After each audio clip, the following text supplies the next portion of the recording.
kwamba tutachagua mmoja wao apeperushe bendera ya United Opposition katika by elections.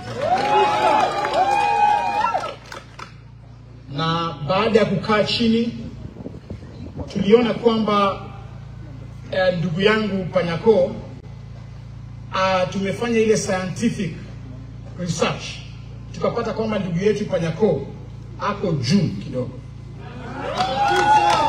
na vile Edgar pia alikuwa amejikakamua. Lakini tukipiga hesabu kwamba Edgar akifika kwa debe na Panyako afike kwa debe, sisi wote tutapoteza. So Edgar kwa hekima yake anajua umuhimu wa the United Opposition. Tukakaa chini, tukaongeleshana, tukakubaliana kwamba sisi sote tuende tusimame nyuma ya Seth Panyako.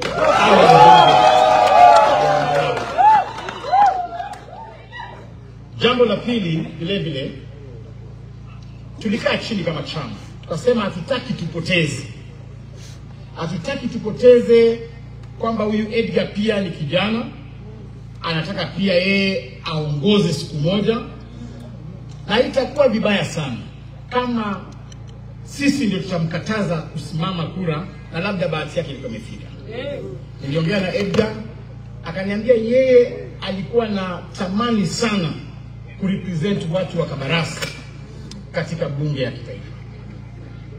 Tumekaa chini na party leader wangu Mheshimiwa Rigathi Gachagua, tumekubaliana, na ningependa kutangaza leo ndio wale mashabiki wa Edgar na wakazi wa Kabarasi wajue yale tumekubaliana na Edgar. Tumekubaliana kwamba katika the nomination list ya National Assembly ya chama cha DCP, Edgar Mwanga Busiega is number 1 on that list to be nominated in 2027 as the first member of parliament of DCP. So leo ni siku ya furaha kwa sababu tutakuwa na wakabarasi wawili katika bunge. Tutakuwa na Edgar kama nominated MP kwa bendera ya DCP, na tutakuwa na Seth Panyako kama mbunge wa Malava. Vile ningependa kutangaza pia kwamba tunazidi kuongeleshana. Vile leo tumefanya swapping, chama cha DCP kimeachia chama cha DAP kule Malava. Vile ningependa kutangaza pia hapa tumekubaliana kwamba chama cha DAP kinaachia chama cha DCP kiti ya MCA kule Kisa East.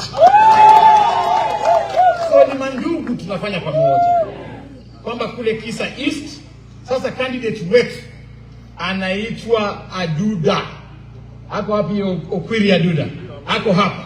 Sasa huyu atapeperusha bendera